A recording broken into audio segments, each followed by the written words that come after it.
Hi, welcome back to Halftime Report. The massive deal that has taken place in Reliance Jio getting an investment of over 43,000 crores from Facebook. But what does this really mean in terms of valuations of other companies, Bharti Airtel and Reliance Jio? How do they stack up now? My colleague Kritika Saxena is with us to put more numbers on the table. Kritika.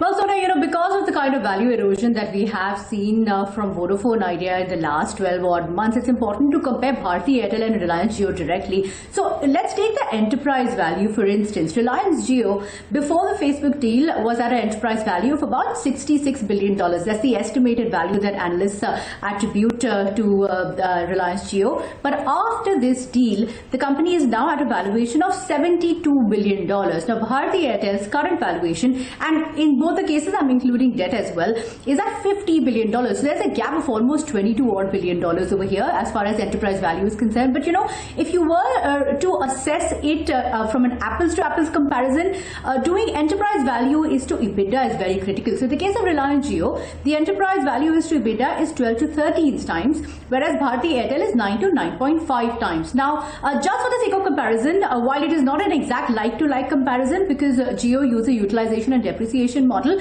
let's take a look at the sales figure as well for 9 months of FY20. Bharti Airtel has a sales figure for the 9 months at 63,816 crore rupees and Jio at 49,829 crore rupees. But as I said, it's not an exact like-to-like comparison because Jio takes another model for analysis. Now, what analysts say is that the next couple of months will be very critical. So immediately in the next 6 to 8 months, once the deal is closed or after the deal is closed, we are going to see an increase in the EBITDA. We are going to see an increase in the EV to EBITDA ratio as well. What they say is that they are expecting Reliance Jio to start deleveraging significantly here on, and based on that, there could be, as things stand and as the plans of both the companies are clear, and keeping Mukesh Ambani's zero debt vision in mind, that we could see that valuation gap increasing. We've already seen consolidation in the sector, so it's going to be very important to see how Bharti Airtel also works on capital infusion, equity raising, and there would be a plan in place in the days to come. Let's in fact understand what this means for the sector. We are now joined with Rajan Matthews, the chairman of the Cellulose Operators Authority of India. Mr. Matthews, thank you so much for joining in. It's of course, we're in the midst of a pandemic. At such a time, one of the largest FDIs into telecom sector in India has been announced. What does this mean for the sector? Does this give you hope? 6 months ago, we were talking about how we are not seeing as much movement in terms of equity infusion, in terms of even capital fundraising. Does this give you hope about the Indian telecom sector and the kind of opportunities that it can demand? So, Kritika, thank you very much. And I think, first of all, kudos to Jio. This is a very bold and innovative move by Jio, and it clearly indicates that we as an industry are now looking towards the future. We've been talking about frenemies. Previously, COAI said, same service, same rules. We still continue to maintain that. But I think we're moving beyond that to say, look, what are the opportunities that are emerging? And clearly, as a result of what has happened in the COVID matter, shows the importance and the fundamental nature of networks and how applications and all of the uses, be it Zoom, be it conference calling, be it working from home, all of this depends on a very robust underlying network that can assure, one, uptime, and two, quality. So I think Facebook recognizes that. It's absolutely critical for them as well. So the synergies clearly indicate that our networks have to go beyond just quote-unquote dumb pipes. Content is important and connectivity is important, and the two hopefully gives the additional valuations that are now approaching to the industry. I'm going to ask you that point on how your telecom companies now need to move from just a telecom operator model to a platforms and a digital model altogether. But help me understand, what is the sense that you're getting with Facebook now investing into Reliance Jio? Do you get the sense that, this is not just about private equity companies or any kind of investment coming in? This is a large multinational firm betting on a huge operation in India. Do you expect other large global conglomerates for the likes of Google, etc., to follow suit? I think this opens the door for similar type of moves from other operators and other entities. We've already seen, for example, Airtel working closely with Amazon. So we see these types of initiatives happening. There are two things that now emerge, Kritika, right now. One, as we look forward, we are saying is that these type of synergies mean that, one, we have to begin to start looking at content as a differentiator for operators, and that is becoming increasingly clear. Two, we are seeing our networks move towards all data type of configuration. So when we talk about Facebook and we talk about IoT and when we talk about caching, these all indicate that the nature of networks that are operated by the likes of Facebook and Google and Amazon become critical components of the larger quote-unquote old voice network. Obviously, those have now gone to 4G data networks, but the move in the future is more and more towards where Facebook and Google and all of these folks play in terms of the networks. These are, in my understanding, the big dadas of data networks, and these are critical in terms of the success of how operators will need to play into the future. So clearly the right move into the future. Secondly, as I indicated, content is now a key differentiator. And so the investments that will need to be made to make that differentiation clear from others that you're competing against is also coming to be critical. The third point is investment in innovation R&D. I think this is going to be the next big focus in order to be able to differentiate operators as you move into new technologies, whenever this may happen on the horizon vis-a-vis 5G and other new technologies. Absolutely critical. So in my mind, clearly positioning Jio for the next steps into the future.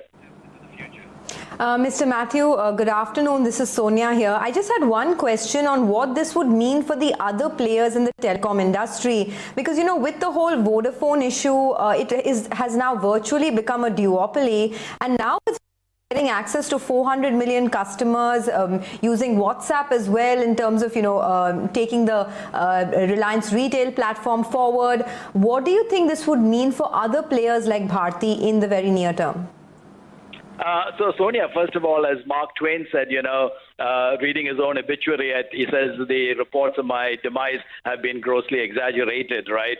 So I think talking about demise of VIL, I think is a little too early. The government has indicated a keen interest in maintaining a three-player market at the minimum. You see other global markets where anything when it starts slipping beyond 4 and 3 becomes a matter of great concern to the regulator and to the government. So I think that is appropriate in our Indian context going forward. Now, to answer your second question, Sonia, in terms of saying what does this mean, I think it is a very positive aspect. If somebody like a Facebook is indicating that they need to take such a large investment in a network provider, then very clearly other similarly situated network providers also have an opportunity to craft similar types of arrangements, because what Facebook sees is the importance of a ubiquitous platform that has a reach of 300-400 million. You can't replicate that anywhere else in the world.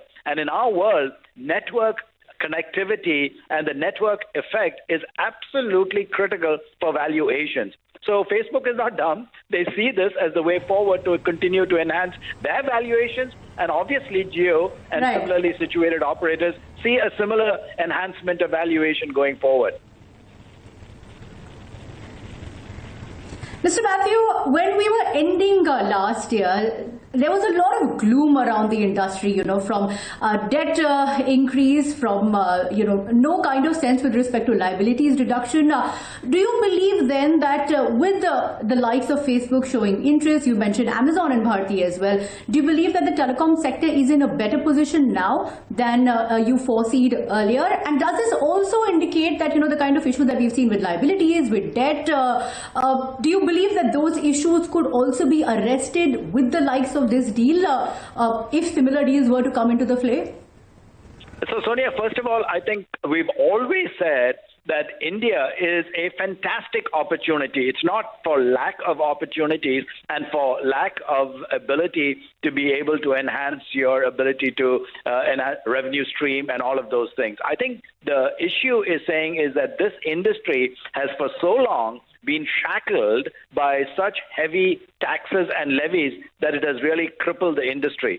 And so we need immediately, if we have to unlock the opportunities and the potential valuations, we have to start from where we are. This type of overhang that is there in AGR and Jio does not have the same impact, has to be addressed, and the overall health of the industry has to be addressed. So once that is there, the true valuations that should occur should happen. Now, it's very interesting, Sonia, that you see the government stepping in and saying we're not going to allow XYZ to invest because we believe valuations are depressed. I think there's a similar situation in our industry where because of the AGR hangover creates a depressed situation, and we need to address this going forward. Okay, before we wrap, Mr. Mathew, we are in the midst of a pandemic. You have placed requests for the Department of Telecom to open up retail stores. That's again depending on individual state governments, mobile retail stores, and also you've asked for specific provisions to be made to be able to ensure that the telecom services are seamless, specifically in hotspots. What have you heard from the DOT, sir, and how do you expect things to pan out, considering in that we still have a couple of days of the lockdown to left and relaxations are still very limited? So, Sonia, again, we're very pleased to have noted that late yesterday, the MHA did issue a clarificatory order saying that in this next phase, it is appropriate to allow operators and telecom operators to continue to expand their services vis-a-vis our retail recharging stations, those locations, right, that are there. And the MHA has now given instruction to the states saying, please allow operators to open up these facilities in order to be able to meet the legitimate needs of consumers. So that is a clear indication of continuing relaxation in terms of the critical needs in our telecom sector. We will continue to work with the government and with the states to be able to make sure that this is now implemented, that these can be opened and the people associated have free movement to conduct the business in these retail locations, these recharge locations. And also, when it comes to the critical areas, what is referred to as red hotspots, we will continue to work with the local government to ensure that the guidelines imposed by MHA and local authorities are adhered to. All right, Mr. Matthews, thanks very much for joining in and taking us through a detailed analysis on what this means for the sector. Mangalam, the big highlight, of course, is that with the hope of Facebook coming in, we're in a better position to be able to handle the upcoming opportunity that lies ahead. And, with 5G possibly around the corner, if not soon rather than later, we should expect more hope and more enthusiasm about more big, larger global players coming in. Back to you.